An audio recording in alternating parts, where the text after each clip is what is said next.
الحمرا کے سلسلہ وار نشست روشن ستارے میں ابھرتی ہوئی ڈیجیٹل آرٹسٹ عائشہ عاصم کی شرکت، اور پروگرام کا مقصد ملک و قوم کا نام روشن کرنے والے نوجوانوں کی حوصلہ افزائی کرنا ہے۔ چیئرپرسن الحمرا منیزہ ہاشمی، رائج الوقت جدید ٹیکنالوجی سے آگہی دور حاضر کی ضرورت ہے اور آرٹ کے شعبے میں نوجوان نسل کو فنی مہارتوں سے لیس کر رہے ہیں۔ ڈائریکٹر الحمرا ذوالفقار علی زلفی، ڈیجیٹل آرٹ محنت طلب کام ہے، جذبہ، لگن اور مسلسل جدوجہد کامیابی کے ضامن ہے۔ ڈیجیٹل آرٹسٹ عائشہ عاصم۔ پروگرام کی میزبانی سمیرہ خلیل نے کی۔ پروگرام الحمرا فیس بک پیج پر براہ راست نشر کیا گیا۔ ترجمان الحمرا۔ اور یہ بھی بتائیں کہ ایک السٹریشن بنانے میں آپ کو کتنا وقت لگتا ہے؟ جیسے کوئی ایک خیال آپ کے ذہن میں آتا ہے اور آپ فوراً اس کو ڈیجیٹائز کرتے ہو، اس کی السٹریشن بناتے ہو، پھر اس کے اکارڈنگ میوزک پہلے سے ذہن میں ہوتا ہے یا تلاش کرتے ہو، تو یہ جو آپ کا پورا ایک پروسیجر ہے کیسے لے کے چلتے ہو اس کو؟ میں جو پہلے بناتی تھی السٹریشن، جو کہ پچھلے سال کی بات ہے جب نئی بناتی تھی، تو میں نے جیسے بتایا مجھے 3 سے 4 دن لگتے تھے ایک السٹریشن بنانے میں، کیونکہ کئی دفعہ ایسا ہوتا تھا مجھ سے سیو نہیں ہوتی تھی، ڈیلیٹ ہو جاتی تھی، مجھے اس کو پھر سے بنانا پڑتا تھا، بار بار مجھے ری ٹیکس جس کو کہتے ہیں کرنا پڑتا تھا، ڈیلیٹ کر کے کرنا بنانا، تو وہ بہت زیادہ لمبا ہو جاتا تھا۔ تو اس کے بعد ایک ہی دن مجھے گانا ڈھونڈنے میں لگ جاتا تھا کہ اس کے ساتھ تھیم کے ساتھ گانا کون سا جائے گا، تو وہ بھی بہت ٹائم لگ جاتا تھا۔ تو ہر ایک اسٹیپ پہ مجھے آپ سمجھنے کیونکہ پہلے تو بالکل نہیں آتا تھا، تو ایک دن تو ایک اسٹیپ پہ لگ جاتا تھا، تو مجھے بہت ٹائم لگتا تھا بنانے میں۔ میکس جو ہوتے تھے وہ 3 سے 4 دن لگ جاتے تھے مجھے بنانے میں۔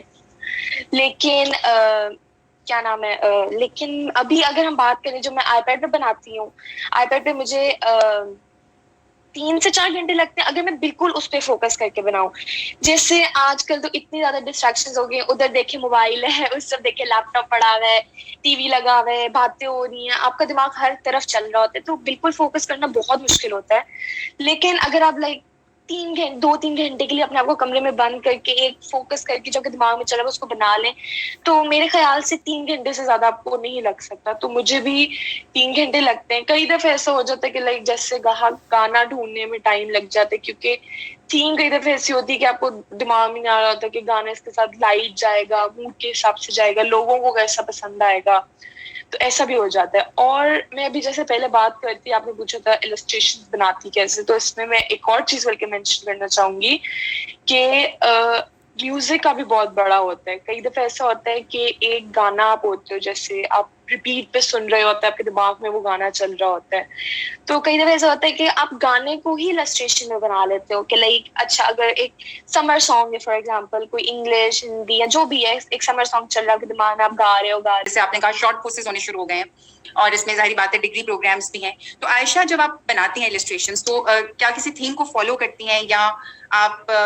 کوئی ایک سیریز ہے جس پہ کام کر رہی ہیں؟ کیونکہ ابھی آپ 2D پہ کام کر رہی ہیں، 3D پہ ابھی آپ نہیں گئی جس میں دیر از مور اینیمیشن ان دیٹ، تو کیا کوئی خاص تھیم ہے جس کو آپ فالو کر رہی ہیں؟ میں نے ایکچولی جب بھی میں بنانے بیٹھتی ہوں نا السٹریشنز اپنی، تو میں اس کو 2 حصوں میں ڈیوائڈ کر دیتی ہوں۔ ایک جو ہوتی ہے کئی دفعہ فار ایگزامپل میں فیلنگس کے ساتھ چلی جاتی ہوں، فیلنگز ایز ان میرا جو موڈ ہوتا ہے، جیسے some times I am happy تو میں سوچتی ہوں کہ اچھا میں کچھ کلرفل برائٹ کلرس کے ساتھ اس ٹائپ کی السٹریشن بناتی ہوں، جس میں کوئی لڑکا ہے کوئی لڑکی ہے اور دے آر رومنگ اراؤنڈ، اور جیسے ایک ہیپی مومنٹ جس کو کہتے ہیں۔ کئی دفعہ سیڈ ہوتا ہے بندہ تو اس کے حساب سے بھی بنا لیتا ہے، کوئی ڈل کلرز اور وغیرہ، تو it's a mixture of feelings. لیکن کئی دفعہ اگر ایسا بھی ہوتا ہے، کیونکہ آج کل تو اسپیشلی ٹرینڈز بہت زیادہ چلتے ہیں، تو دنیا میں جو بھی ٹرینڈ چل رہا ہوتا ہے نا، میں اس کو بھی زیادہ تر فالو کر لیتی ہوں۔ جیسے کووڈ جب شروع ہوا تھا، وہ کسی کو نہیں پتا تھا کیا ہے کیسے ہے، سب کچھ it was a new thing, تو میں نے اس کو بہت زیادہ اس کا ٹرینڈ کیا ہونے مطلب کووڈ جو بیماری آئی تھی اس کا بہت زیادہ ہوا تھا، تو میں نے اس پہ 2 سے 3 السٹریشنز بنائی تھیں، جس میں میں نے ہاسپٹلس کا دکھایا تھا کہ لوگ دے آر ڈائنگ، بہت کرٹیکل پوزیشن ہے دنیا میں، اور سارا کچھ جو ہوا تھا۔ پھر فلسطین کا جو ہوا تھا میں نے اس پہ بھی بنائی تھی 1-2 السٹریشنز۔ پھر کئی دفعہ سارا کچھ ایک ٹرینڈ کے حساب سے جا رہا ہوتا ہے، ہر روز صرف دنیا کے حساب سے نہیں، کبھی فیشن ٹرینڈز آ جاتے ہیں، کبھی کچھ آ جاتا ہے، تو سارے فیلنگس اور ٹرینڈس کو لے کے ساتھ چلنا ہوتا ہے, کیونکہ ٹرینڈ کا یہ بھی ہو جاتا ہے کہ ٹرینڈ کس کو کہتے ہیں, جو لائک لوگ دنیا پسند کر رہی ہوتی ہے ابھی جس چیز کو, یا جس چیز کو ہائپ دے رہی ہوتی ہے. تو اگر آپ اسی کے اندر اپنا ایڈوانٹیج لے لیتے ہو, جیسے آپ اسی کے حساب سے اپنی بنا لیتے ہو, تو وہ آپ کے لیے بہت بڑا ایڈوانٹیج ہوتا ہے, کیونکہ لوگ اس کو شیئر کرتے ہیں, پسند کرتے ہیں کہ او مطلب یہ ابھی چل رہا ہے اور اس نے ایک نئی طرح سے ہمیں دکھایا ہے. پھر جو میرے حساب سے جو آرٹ ورک یا السٹریشن ہوتی ہے, جیسے کہتے ہیں جو آپ کے ورڈز ہوتے ہیں نا, وہ آپ کی تھنکنگ کو یا آپ کی امیجنیشن کو ڈسکرائب کرتے ہیں ورڈز, لیکن میرے حساب سے آرٹ ورک بھی یہ کام کر سکتا ہے. جیسے اگر میں نے جیسے بھی کہا فیلنگس کے ساتھ ہوتا ہے, آپ کے جو دماغ میں چل رہا ہوتا ہے نا, آپ وہی ایک سامنے ایک امیج میں, ایک ورڈ میں, ہر چیز میں نا آپ اس کو بتاتے ہو. اب جیسے فار ایگزامپل پینٹنگز ہوتی ہیں, ایگزیبیشنز ہوتے ہیں, آپ جب پینٹنگ کو دیکھتے ہو تو یو آر ٹاکنگ کہ جو آرٹسٹ ہے وہ یہ سوچ رہا ہوگا بناتے ہوئے, جو آرٹسٹ ہے وہ یہ کر رہا ہوگا بناتے ہوئے. تو you know it's all about the imagination, thinking, اور